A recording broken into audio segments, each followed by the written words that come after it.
Corona की मार के बीच पेट्रोल डीजल के दाम लगातार बढ़ते जा रहे हैं। भोपाल में सबसे ज्यादा पेट्रोल के दाम बढ़े हैं।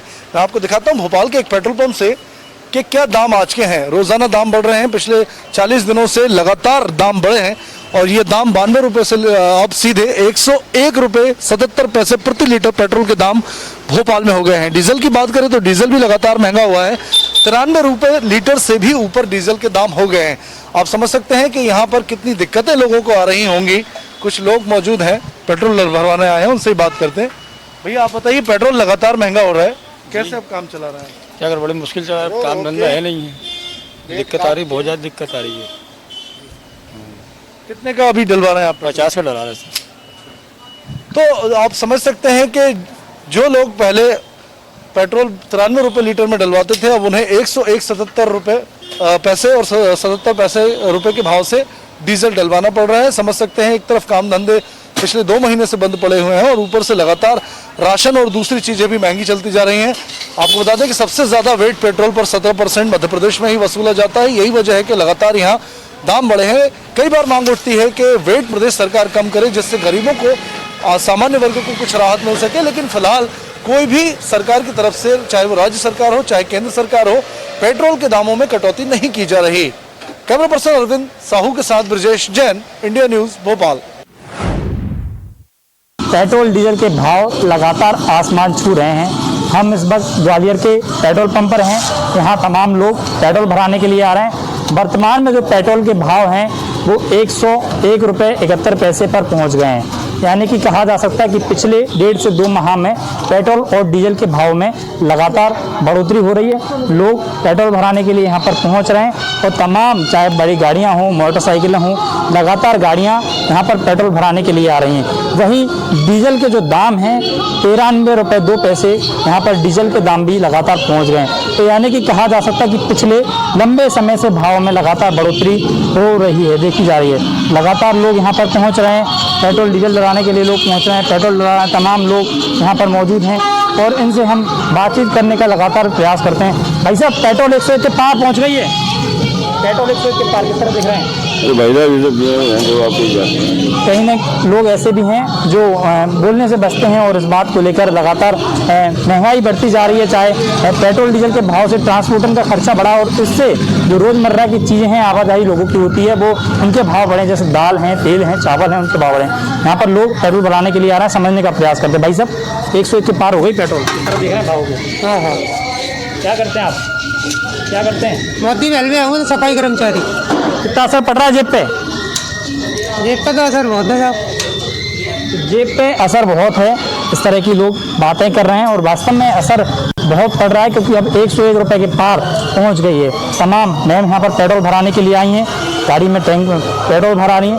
मैम बताइए, कितने का पेट्रोल भरा रही हैं? पहले 165 का। पहले कितना भराती थी? पहले 300, 400 का, 500 का। अब पेट्रोल 100 के पार हो गया, 101 रुपये का। तो किस तरह देख रहे हैं भाव, कितना असर पड़ रहा है जेब पे? बहुत असर पड़ रहा है सर, बहुत ज़्यादा है। गाड़ी चलाना ही मुश्किल हो रही है। तो कहीं ना कहीं अब लोगों को गाड़ी चलाना भी मुश्किल हो गया, जिस तरह से भाव बढ़ रहे हैं। लगातार समझने का प्रयास करते हैं, मैनेजर हैं यहाँ के, इनसे बातचीत करते हैं कि एक सप्ताह में किस तरह हालचाल है। सर मुझे बताइए, पिछले एक सप्ताह में पेट्रोल डीजल के लगातार भाव बढ़ रहे हैं, 100 के पार पहुँच गया है, तो बिक्री पर क्या कैसा असर पड़ा है? बिक्री पर तो लॉकडाउन के अभी 1.5-2 महीने से तो बहुत ज़्यादा असर पड़ा है। बिक्री पर आधी सेल रह गई है पेट्रोल की, बहुत ही ज़्यादा कम रह गई है। और रेट भी अभी 101 रुपये 71 पैसे, करीबन 102 रुपये के आसपास हो गया है। डीजल और पेट्रोल में केवल 7-8 रुपये का अंतर रह गया है इस टाइम। तो जो लोग 4 व्हीलर उपयोग करते थे, 2 व्हीलर उपयोग करते थे, अब वो लोग 4 व्हीलर से आ रहे हैं पहले से ज़्यादा? बहुत कम 4 व्हीलर तो बहुत कम लोग लाते हैं। केवल 2 व्हीलर वाले ही आ रहे हैं अधिकतर।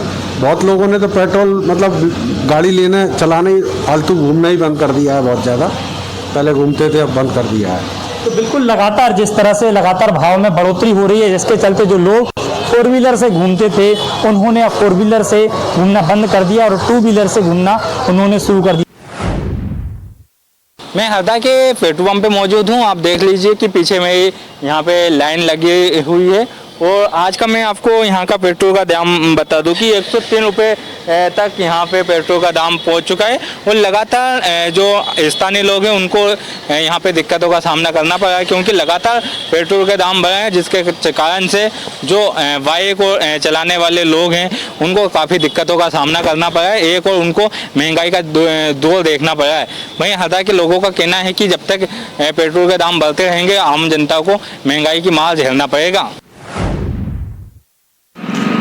पूरे प्रदेश सहित छिंदवाड़ा भी जो है वो कोरोना कर्फ्यू देख रहा है, क्योंकि कोरोना महामारी से बचने के लिए ये प्रदेश के अंदर कोरोना कर्फ्यू पिछले 55 दिनों से जारी है, ताकि लोग अपने घरों में रहें, सुरक्षित रहें। इसी दौरान छिंदवाड़ा में भी जो है लगातार इस महामारी ने अपने पैर पसारे, लेकिन इस वक्त जो है ये महामारी फिलहाल काबू में है। इस दौरान जो छिंदवाड़ा की जनता को सबसे बड़ी परेशानी हुई है वो ये है कि महंगाई की मार जो है वो दोहरी मार छिंदवाड़ा की जनता पर पड़ रही है। और हम पेट्रोल डीजलों की दाम की बात करें तो ये लगातार आसमान छू रहे हैं। छिंदवाड़ा में जो पेट्रोल है वो 103 रुपये 37 पैसे है। आप देख सकते हैं छिंदवाड़ा में जो पेट्रोल के दाम है वो 103 रुपये 37 पैसे हैं। वहीं डीजल के दामों की अगर बात करें तो डीजल के दाम जो है वो 94 रुपये 78 पैसे हैं। तो इस महामारी के दौर में जबकि लोग अपने घरों से नहीं निकल पाए, काम पर नहीं गए, लोगों की कमाई धमाई बंद है, तो इसी बीच इस महंगाई का बढ़ना ये कहीं ना कहीं एक मुसीबत का सबब है, क्योंकि 103 रुपये पेट्रोल हो जाना ये सीधा सीधा जो है वो आम जन की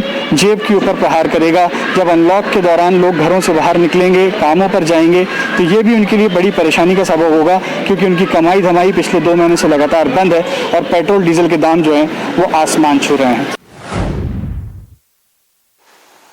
छतरपुर ज़िले में लगातार अब कोरोना की राहत देखने को मिल रही है और छतरपुर में लगातार कोविड वैक्सीनेशन कराने को लिए कलेक्टर महोदय के द्वारा लगातार एक अपील और जागरूकता अभियान के तहत रैली भी निकाली जा रही है कि लोग ज़्यादातर इसमें सामने आगे बढ़ चढ़ कर हिस्सा लें और अपने सदस्यों जो 18 प्लस हैं उन पर लगभग सभी लोगों को वैक्सीन लगवाएं, ताकि इसे जो कोरोना जैसी महामारी है उससे कुछ राहत मिल सके। हमारे साथ मौजूद हैं कलेक्टर शीलन सिंह जी और हम उनसे खुद सीधे बातचीत करेंगे कि किस तरह से उनके द्वारा यह अभियान चलाया जा रहा है और कोरोना से बचने के लिए किस तरह से जागरूकता रैली का भी आयोजन किया जा रहा है, चाहे वो सैंपलिंग लेना हो या फिर तमाम प्रकार की गतिविधियाँ हों। जी सर, किस तरह से कार्यक्रम चलाया जा रहा है आपके द्वारा और क्या अपील की जा रही है? वैक्सीनेशन से बचाव, वैक्सीनेशन कराने और कोरोना से बचाव के लिए हमारा घर हमारी जवाबदारी के तहत सभी युवाओं को जागरूक किया जा रहा है और उनसे अपेक्षा की जा रही है कि वो अपने अपने घरों की जवाबदारी लें। कोरोना से बचाव के लिए मास्क लगाना, सोशल डिस्टेंसिंग का पालन करना और भीड़ भरे स्थानों पर ना जाना। दूसरा, खुद वैक्सीनेशन कराना और अपने परिवार के सभी जो 18 साल से ऊपर के सदस्य हैं उनका वैक्सीनेशन कराना, ये जवाबदारी उनको दी जा रही है। इसके तहत बहुत सारे युवा इसमें सामने आ रहे हैं और इस काम को कर रहे हैं। सर, ग्रामीण क्षेत्रों की बात करें तो लगातार आपके द्वारा एक रैली के माध्यम से लोगों से अपील की जा रही है कि वैक्सीनेशन भी अवश्य रूप से कराएं, क्योंकि ग्रामीण क्षेत्र में कम लोग जागरूकता फैलाने के लिए विभिन्न माध्यमों से कई लोकगीत और हमारे जो SDMs हैं और अन्य विभागों के अधिकारी हैं, CO जनपद से हैं, महिला बाल विकास के जो आंगनवाड़ी कार्यकर्ता हैं, सुपरवाइजर्स हैं, हेल्थ वर्कर्स हैं, सभी डिपार्टमेंट के लोगों में जागरूकता लाने के लिए काम कर रहे हैं। साथ ही स्वयंसेवी संगठन है, सेवा भारती है या जन अभियान परिषद है या अन्य स्वयंसेवी संगठन है, ये लोग भी लगातार लोगों को जागरूक करने का काम कर रहे हैं। लोगों से मेरा अनुरोध है कि जब तक कोरोना कर्फ्यू लागू है अपने जो कर्फ्यू के नियम है स्वयं लागू करें, वरना ये संक्रमण फैलता रहेगा और हमें बहुत समय तक बंद रखने की ज़रूरत पड़ेगी, जो कि किसी के हित में नहीं है। जी बिल्कुल, तमाम तौर पे इस कोरोना महामारी को लेकर के कलेक्टर महोदय का भी द्वारा भी लगातार अपील की जा रही है कि लोग इसे वैक्सीनेशन अवश्य कराएं, ताकि यह एकमात्र उपाय है ताकि वैक्सीन लग पाएगी आपको तो कुछ हद तक कहा जा सकता है कि आप सुरक्षित हैं, लेकिन जो जिम्मेदारी है वो जवाबदारी है वो आपको स्वयं बरतनी होगी, क्योंकि छतरपुर में अभी तक 9,757 कुछ केस सक्रिय हुए थे हालांकि, लेकिन जो सुधार है वो काफ़ी हद तक सही रहा है। यदि बात करें तो अभी भी छतरपुर में करीब 135 सक्रिय मरीज हैं, लेकिन पहले की अपेक्षाकृत बात की जाए तो छतरपुर जिले में काफ़ी सुधार देखने को मिल रहा है। छिंदवाड़ा में लगातार कोरोना ग्राफ जो है वो गिरता जा रहा है। छिंदवाड़ा में पिछले दिन की बात करें तो तकरीबन 8 मामले जो हैं वो फिर से कोरोना पॉजिटिव मरीजों के सामने आए हैं। इसी दौरान जो है अनलॉक की प्रक्रिया भी प्रदेश सरकार 30 मई से करने जा रही है। लेकिन हम संविदा स्वास्थ्य कर्मियों की बात करें तो वो पिछले 4 दिन से हड़ताल पे हैं और उनका कहना है कि उनकी जो मांगे हैं वो नियमित की जाएं और तमाम चीज़ें हैं। लेकिन ये कोविड काल भी चल रहा है, तो इस बीच इनको हड़ताल करने की ऐसी क्या ज़रूरत पड़ गई, इनसे बात करते हैं। ये बताइए कि कोविड काल चल रहा है, ऐसे समय में आप लोग एकत्रित होकर हड़ताल कर रहे हैं, क्या लगता है? पिछले 1.5 साल से संविदा स्वास्थ्य कर्मचारी रात दिन अपनी मेहनत करके आज जो कोरोना की स्थिति हुई है वो कहीं ना कहीं सभी संविदा स्वास्थ्य कर्मचारी की ही देन है। किंतु 5 जून 2018 की नीति करीब 3 साल हो चुका है और दूसरे विभाग में लागू भी हो गई है। अभी तक संविदा स्वास्थ्य कर्मचारी उससे वंचित है। कुछ कर्मचारी जिनको बाहर कर दिया गया है वो भी अभी तक वापस नहीं आए हैं। तो इसलिए मजबूरन जब कोरोना कम हो गया है तो अभी हम सभी माननीय मुख्यमंत्री जी से ये आग्रह करते हैं कि 5 जून 2018 की नीति दूसरे विभाग की तरह स्वास्थ्य विभाग में भी लागू की जाए। हमें हम लोगों ने शासन का साथ दिया, सरकार का साथ दिया और रात दिन मेहनत करके कोरोना को कम किया है। अभी कोरोना कम है और हमारा ये भी मानना है कि शासन द्वारा बार बार ज्ञापन देने के बाद भी कोई ध्यान नहीं दिया गया है। तो इसीलिए मजबूरन सभी संविदा स्वास्थ्य कर्मचारी को इसकी शरण लेनी पड़ी। देखिए, बिल्कुल ये इनका कहना यह है कि मजबूरन वश इनको जो है वो अपनी हड़ताल करनी पड़ी, क्योंकि 3 बार लगातार जो है शासन को अपनी मांगों से अवगत करा चुके हैं, लेकिन जो है अब तक इनकी मांगें पूरी नहीं हो रही। और ऐसे समय में जबकि इनका भी परिवार है और तमाम इनकी भी जिम्मेदारियां हैं, तो उसको लेकर जो है ये शासन प्रशासन के पास अपनी मांगें लेकर पहुंच रहे हैं। ग्वालियर शहर में पिछले 2 सप्ताह से लगातार कोरोना के आंकड़ों में गिरावट देखी जा रही है। जिले में अब तक 52,000 के पार संक्रमितों की संख्या पहुंच गई है, जिनमें 50,000 के पार मरीज स्वस्थ हो गए हैं।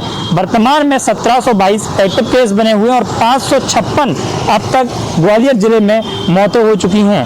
इस वक्त ग्वालियर के मुख्य चौराहे पर हैं। यहाँ पर साफ तौर पर माना जा रहा था जिस समय कोरोना के आंकड़ों में गिरावट देखी जा रही थी और लगातार रफ्तार बढ़ रही थी, लेकिन जिस तरह से गिरावट देखी गई इसमें ग्वालियर पुलिस की चेकिंग और जो डॉक्टर्स हैं लगातार बेहतर इलाज माना गया था, जिसके चलते अब संक्रमण की रफ्तार कम हुई है। लेकिन मुख्यमंत्री शिवराज सिंह चौहान ने जिस तरह से अनलॉक करने के संकेत दिए हैं उसको लेकर अब शहर में भीड़ देखने लगी है। लगातार लोगों की आवाजाही शुरू हो गई है और साफ तौर पर देख सकते हैं किस तरह से लोग गाड़ियों से, ऑटो टेम्पो से, बाइक से लोग निकलने लगे हैं और अपने घर से आवाजाही शुरू कर दी है।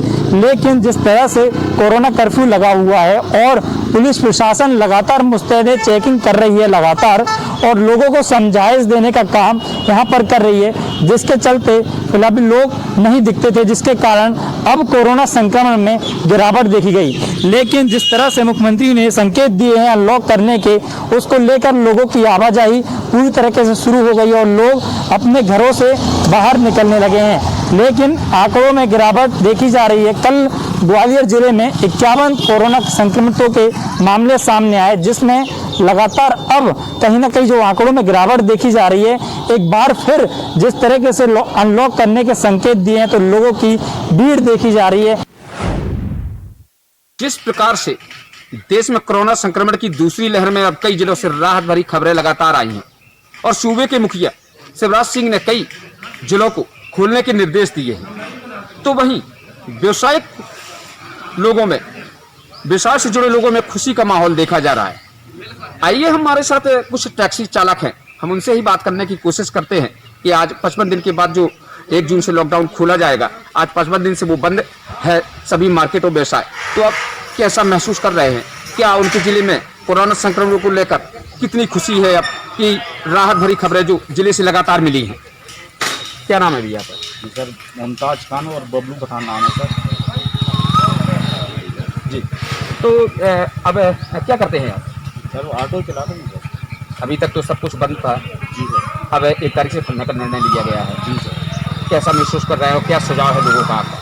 सर सुझाव तो ऐसा है कि सभी लोगों को नियमों का, कानून का पालन करना चाहिए और 2 गज की दूरी बनाना चाहिए, क्योंकि जान है तो जहान है।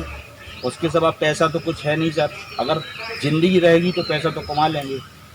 और मैं एक बात कहना चाहूँगा कि कदम कदम पे क़यामत का सामना है, मगर ज़माना फिर भी क़यामत के इंतज़ार में है अजाबे कब्र से बदतर अजाबे ज़िंदगी। कब्र वालों की खामोशी ने ये साबित कर दिया, जिंदा रह कर न रोज रोज मरो। अरे मौत की तो दवा नहीं मुमकिन, जिंदगी का तो कुछ इलाज करो। आपका जिला है अब खुलने वाला है जी। पिछली बार भी ऐसे ही हुआ था कि संक्रमण कब हुआ था, खोला गया था, लेकिन कई लापरवाहियाँ देखी गई जी लोगों के द्वारा। जी इस बार कितने सचेत हैं आप लोग? अब हर इंसान को ये एक ऐसा अनुभव हो चुका है कि देखो कोरोना एक ऐसी बीमारी है कि इसको हल्के में लेना बिल्कुल नामुमकिन है। इसको जितना आदमी गंभीरता से लेगा तो उसका परिवार और वो खुद सुरक्षित रहेगा। ये थे हमारे साथ छोटे व्यापारी जो टैक्सी चलाकर अपना जीवन यापन करते हैं, जिन्होंने साफ साफ तौर पर कहा है कि हम पहले से भी जागरूक हैं और शासन की गाइडलाइन का पालन करवाने के लिए भी जागरूक हैं। लेकिन कहीं ना कहीं आती तीसरी लहर एक सरकार और लोगों के लिए भी चिंता का विषय है कि जिस प्रकार से व्यवसायिक प्रतिष्ठानों को खोला जाएगा उस प्रकार से लोगों की भीड़ न उमड़ पड़े। तो कहीं ना कहीं व्यवसायियों को भी ध्यान देने की जरूरत है कि उन लोगों से गाइडलाइन का पालन करवाएं। मध्य प्रदेश में भी वैक्सीन की कमी का असर अब दिखने लगा है। अभी हम मौजूद हैं एक वैक्सीनेशन सेंटर पर। यहाँ पर मैं आपको दिखाता हूँ कि वैक्सीन तो उपलब्ध है, लेकिन लोग जो है वो स्लॉट के अनुसार बारी बारी से आ रहे हैं। कम संख्या में भीड़ यहाँ नजर आ रही है। हालांकि शुरुआत में जब 18+ की बात आई थी कि इनको भी वैक्सीन लगेगी, तब काफी भीड़ नजर आ रही थी, लेकिन उसके मुकाबले अगर बात करें तो अब काफी कम लोग वैक्सीन के लिए नजर आ रहे हैं। भोपाल की हम बात करें तो भोपाल में रोजाना 10% लोग ऐसे हैं जो रजिस्ट्रेशन कराने के बावजूद वैक्सीन लगाने नहीं पहुंच रहे। तो एक तरफ वैक्सीनेशन की कमी है, दूसरी तरफ लोग भी इसके लिए ज्यादा अवेयर नहीं है। आपको बता दें कि भोपाल में अब सिर्फ एक दिन की वैक्सीन कोविशील्ड बची है। 18,000 डोजेज बचे हैं और एक दिन में लगभग भोपाल में 12 से 15,000 डोज युवाओं को लगाए जा रहे हैं। कुछ युवा यहाँ पर मौजूद हैं, उनसे बात करते हैं। आप बताइए, आपको आसानी से वैक्सीन लग पाई या इसके लिए इंतजार करना? नहीं, थोड़ी दिक्कत हुई है। रजिस्ट्रेशन तो आराम से हो गया था, स्लॉट बुक करने में थोड़ी प्रॉब्लम हुई है। कितने दिन बाद नंबर आया? मेरा 5-6 दिन बाद नंबर आया। पास के सेंटर नहीं मिल पाए थे तो अब जाके यहाँ मिला है। कमी यही है कि कुछ सेंटर भोपाल में बंद कर दिए गए हैं। 84 सेंटर पहले ओपन किए गए थे, अब 70 के आसपास सेंटर चालू हैं, बाकी में काम बंद हो चुका है। आप बताइए, क्या लगता है, अब बहुत कम वैक्सीन बची है, ऐसा बताया जा रहा है कि एक दिन की वैक्सीन ही भोपाल में बची है। आपके कुछ फ्रेंड्स को दिक्कत आई थी, आपने डोज लगवा लिया? जी मैंने लगवा लिया है, 5-6 दिन हो गए लगे हुए। बाकी के ऐसे ज़्यादा दिक्कत नहीं आ रही है, रजिस्ट्रेशन हो जा रहा है, बस स्लॉट बुक होने में थोड़ी दिक्कत है। सरकार ने ये सुविधा दी थी कि बिना रजिस्ट्रेशन के आप वैक्सीन लगवा सकते हैं, लेकिन मध्य प्रदेश सरकार ने मना कर दिया है। इस पर क्या कहेंगे? वो सही है, नहीं तो एकदम इस सेंटरों पे भीड़ हो जाती है। स्लॉट बुक होगा तो सोशल डिस्टेंसिंग वगैरह ये सब मेंटेन रहेगी, तो वो एक प्रकार से अच्छा निर्णय है। तो एक तरफ तो वैक्सीन की कमी है, दूसरी तरफ हम आपको बता ही रहे हैं कि मध्य प्रदेश में जो संविदा स्वास्थ्य कर्मचारी हैं वो भी हड़ताल पर हैं। तो दोनों ही तरफ से दिक्कतें स्वास्थ्य व्यवस्थाओं में बनी हुई हैं। पूरे मध्य प्रदेश की बात करें तो 96 लाख लोगों ने अब तक वैक्सीन लगवाई है, जिसमें 12 लाख ऐसे हैं जिनको दोनों डोज लग चुके हैं। लेकिन 14 और प्लस की बात करें तो यहाँ पर सरकार ने केंद्र सरकार के स्वास्थ्य मंत्रालय की उस योजना को नकार दिया है, जिसमें 18+ को बिना रजिस्ट्रेशन के वैक्सीन लगवाने की छूट दी गई थी। मध्य प्रदेश के ऐसे 18 नगर निगम के क्षेत्र हैं जहां पर बिना रजिस्ट्रेशन के वैक्सीन नहीं लगाई जा सकेगी। कैमरा पर्सन अरविंद साहू के साथ ब्रजेश जैन, इंडिया न्यूज, भोपाल। जबलपुर शहर में कोरोना संक्रमण के मामले लगातार कम हो रहे हैं और बीते 24 घंटे की बात की जाए तो 99 जो कोरोना संक्रमित नए मरीज हैं वो सामने आए हैं। पॉजिटिविटी रेट जो है वो 2% के करीब है। और अगर बात की जाए शहर में अभी तक जिले में संक्रमित मरीजों की, तो लगभग 49,000 लोग अब तक संक्रमित हो चुके हैं। लेकिन अच्छी बात यह है कि जो रिकवरी रेट है जिले का वो भी 95% है। तो लगातार जो स्वास्थ्य विभाग के प्रयास हैं, जिला प्रशासन की प्रयास हैं, उनके जरिए जो है लगातार कोरोना संक्रमण के केस कम हो रहे हैं। लोग कहीं ना कहीं जागरूक हैं। सड़कों पर और बाकी जगहों पर जो लोग हैं वो बेहद कम जनता कर्फ्यू का पालन करते हुए नज़र आ रहे हैं। जो इक्का दुक्का लोग सड़कों पर हैं वो भी मास्क का उपयोग कर रहे हैं। तो यही वजह है कि कहीं ना कहीं जिले की जो संक्रमण की रफ्तार है वो अब कम हुई है। और उम्मीद जो लोग लगाए हुए हैं कि जो अनलॉक होगा 1 जून से, उसमें शहर भी शामिल होगा, क्योंकि जिस तरीके से लगातार पिछले कुछ हफ्तों में संक्रमण की रफ्तार बढ़ी हुई थी, 30% तक पॉजिटिविटी रेट पहुंच चुका था, लेकिन अब धीरे धीरे जो है वो संक्रमण की रफ्तार घटी है और अब 2% के करीब ये आ गई। कोरोना की दूसरी लहर आने के बाद मध्य प्रदेश में भी लॉकडाउन का सहारा लिया गया। अगर अपन रायसेन की बात करते हैं तो रायसेन में विगत 15 अप्रैल की रात 10 बजे से जो कोरोना कर्फ्यू लॉकडाउन लगाया गया है वो 31 मई तक के लिए लगाया गया है। 1 तारीख से 1 जून से लॉकडाउन खोलने की तैयारियां चल रही हैं। हमारे साथ रायसेन के कुछ ऐसे लोग मौजूद हैं, कुछ व्यापारी हैं, कुछ पढ़ने वाले बच्चे हैं जो हमारे साथ मौजूद हैं। आइए हम उनसे बात करते हैं कि लॉकडाउन अगर खोलते हैं तो उनमें किन किन सावधानियों को रखना पड़ेगा, किन को क्या क्या ख्याल रखना चाहिए जिससे कि ये कोरोना को हराया जा सके। क्या नाम है आपका? मनोज जी, लॉकडाउन हटाने की तैयारी चल रही है प्रशासन द्वारा, शासन द्वारा, आपको क्या लगता है किन किन सावधानियों को बरतना चाहिए? सावधानी ये होनी चाहिए कि आम जनता को सोशल डिस्टेंसिंग का पालन करना चाहिए और सरकार द्वारा जो गाइडलाइन जारी की जाएगी उसको अपनाना चाहिए। आपका क्या नाम है? विनयकांत चतुर्वेदी, एक एडवोकेट हूँ। विनयकांत जी, लॉकडाउन हटाने की तैयारी कर रही है सरकार ने, लोगों से सुझाव मांगे हैं, तो आपको क्या लगता है किन किन सावधानियों को बरतना पड़ेगा लोगों को और कोरोना को हराया जा सके?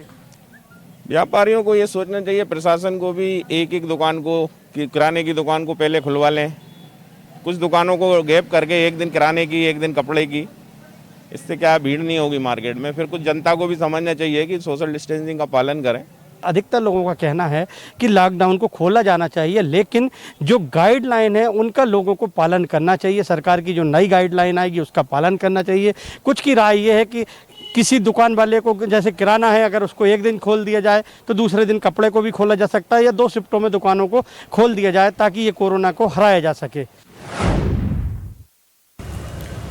प्रदेश के अन्य शहरों की तरह धर्मनगरी उज्जैन में भी कोविड-19 अस्थायी स्टाफ हड़ताल पर है। मैं इस वक्त मौजूद हूं उज्जैन के शासकीय चरक चिकित्सालय में। यही वह चिकित्सालय है जहां पर कोरोना मरीजों का इलाज चल रहा है और इन्हीं मरीजों को इलाज देने के लिए जो स्टाफ है जो हड़ताल पर है वही यहां पर सेवाएं दे रहा था।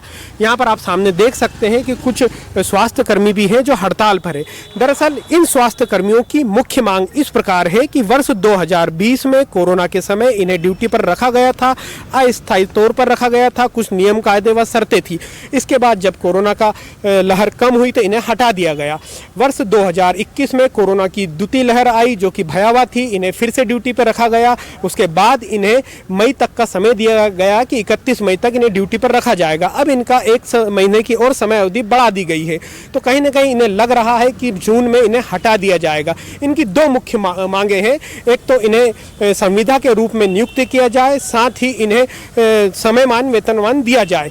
तो कहीं ना कहीं इन मांगों को लेकर ये लोग लगातार हड़ताल कर रहे हैं, प्रदर्शन कर रहे हैं। मेरे साथ कुछ स्वास्थ्य कर्मी, हम इन्हीं से चर्चा करेंगे। मैडम, कैसी हड़ताल है आपकी और क्या आपकी मांगे रहेगी? हमारी अनिश्चितकालीन हड़ताल है। हम पिछले 1 वर्ष से कोविड-19 में ड्यूटी कर रहे हैं चरक भवन में। हर महीने मतलब कि ऐसा है कि इनका बढ़ाने का आ जाता है कि 1 महीना बढ़ाया है, 3 महीने बढ़ाए हैं, बाद में आके कुछ छटनी कर दी जाती है, कुछ लोगों को लास्ट में निकाल दिया जाता है। हमारी राज्य सरकार से बस एक ही मांग है कि हमें संविदा में संविलियन किया जाए और हमारे कार्य और हमारी सेवाओं को व्यर्थ न जाने दें। हड़ताल कर्मी है, उनकी साफ तौर पर चेतावनी है कि अभी तो हम कानून के दायरे में रहकर यहाँ पर प्रदर्शन कर रहे हैं, यदि हमारी मांगे नहीं मानी गई तो हम कानून तोड़ेंगे, सड़कों पर उतरेंगे। तो कहीं न कहीं इनकी हड़ताल का असर निश्चित तौर पर कोविड मरीजों पर देखने को मिल रहा है। तो उज्जैन से इंडिया न्यूज़ के लिए प्रेम डोडिया।